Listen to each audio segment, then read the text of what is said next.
Chapter 94. A Squeeze of the Hand. That whale of Stubbs, so dearly purchased, was duly brought to the Pequod side, where all those cutting and hoisting operations previously detailed were regularly gone through, even to the bailing of the Heidelberg tun, or case. While some were occupied with this latter duty, others were employed in dragging away the larger tubs so soon as filled with the sperm, and when the proper time arrived, this same sperm was carefully manipulated ere going to the try-works, of which anon. It had cooled and crystallized to such a degree that when, with several others, I sat down before a large Constantine's bath of it, I found it strangely concreted into lumps, here and there rolling about in the liquid part. It was our business to squeeze these lumps back into fluid, a sweet and unctuous duty.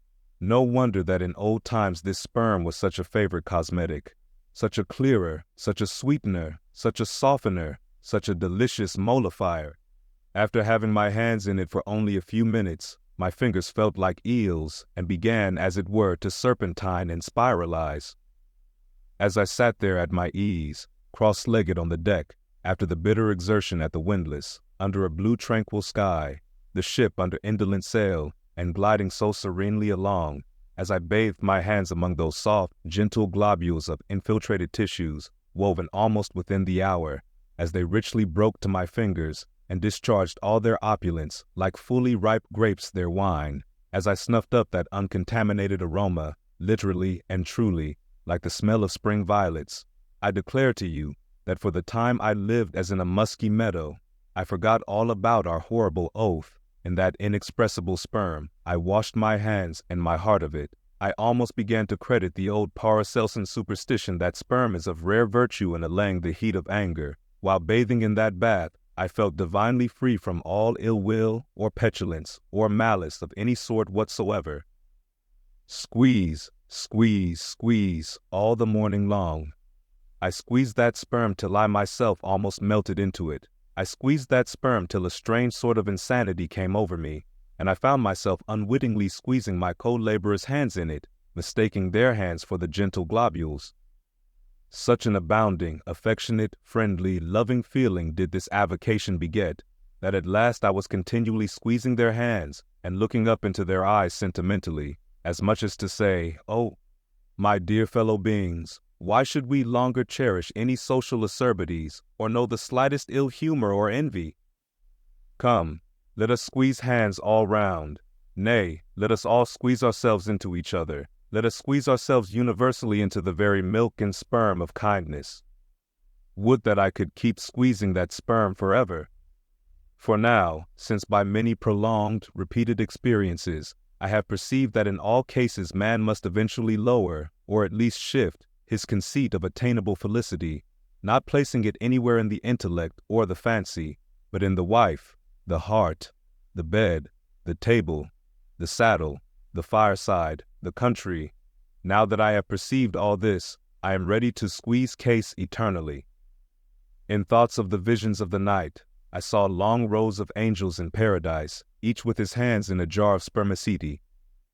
Now, while discoursing of sperm, it behooves to speak of other things akin to it, in the business of preparing the sperm whale for the try-works. First comes white horse, so called, which is obtained from the tapering part of the fish, and also from the thicker portions of his flukes. It is tough with congealed tendons, a wad of muscle, but still contains some oil. After being severed from the whale, the white horse is first cut into portable oblongs ere going to the mincer. They look much like blocks of Berkshire marble. Plum pudding is the term bestowed upon certain fragmentary parts of the whale's flesh, here and there adhering to the blanket of blubber, and often participating to a considerable degree in its unctuousness. It is a most refreshing, convivial, beautiful object to behold. As its name imports, it is of an exceedingly rich mottled tint, with a bestreaked snowy and golden ground, dotted with spots of the deepest crimson and purple. It is plums of rubies in pictures of citron. Spite of reason, it is hard to keep yourself from eating it. I confess that once I stole behind the foremast to try it. It tasted something as I should conceive a royal cutlet from the thigh of Louis le Gros might have tasted, supposing him to have been killed the first day after the venison season, and that particular venison season contemporary with an unusually fine vintage of the vineyards of Champagne. There is another substance, and a very singular one, which turns up in the course of this business, but which I feel it to be very puzzling adequately to describe. It is called slopgullion, an appellation original with the whalemen, and even so is the nature of the substance. It is an ineffably oozy, stringy affair, most frequently found in the tubs of sperm after a prolonged squeezing and subsequent decanting. I hold it to be the wondrously thin, ruptured membranes of the case, coalescing. Gurry, so called, is a term properly belonging to right whalemen, but sometimes incidentally used by the sperm fishermen. It designates the dark, glutinous substance which is scraped off the back of the Greenland or right whale, and much of which covers the decks of those inferior souls who hunt that ignoble leviathan, nippers. Strictly, this word is not indigenous to the whale's vocabulary, but as applied by whalemen, it becomes so. A whaleman's nipper is a short, firm strip of tendinous stuff cut from the tapering part of leviathan's tail.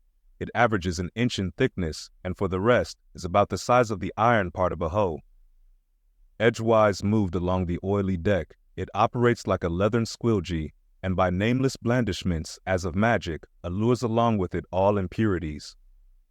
But to learn all about these recondite matters, your best way is at once to descend into the blubber room and have a long talk with its inmates.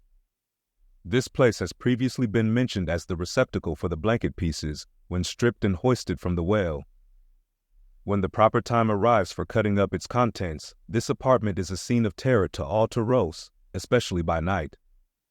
On one side, lit by a dull lantern, a space has been left clear for the workmen. They generally go in pairs, a pike and gaffman and a spademan. The whaling pike is similar to a frigate's boarding weapon of the same name. The gaff is something like a boathook. With his gaff, the gaffman hooks on to a sheet of blubber and strives to hold it from slipping as the ship pitches and lurches about. Meanwhile, the spademan stands on the sheet itself, perpendicularly chopping it into the portable horse pieces. This spade is sharp as hone can make it. The spademan's feet are shoeless. The thing he stands on will sometimes irresistibly slide away from him like a sledge. If he cuts off one of his own toes or one of his assistants, would you be very much astonished? Toes are scarce among veteran blubber room men. Speed up your reading and enhance your memory with Moby Dick by your side. Choose the tactile joy of a physical book or the convenience of Kindle and discover a deeper way to dive into this classic. Pairing the audiobook with the text takes your understanding and retention to the next level. Ready to transform your literary experience? Check the link in the description and pick the perfect format for you. With EchoTales Audiobooks, Moby Dick awaits. Dive deeper, read faster, remember more. Get your book now.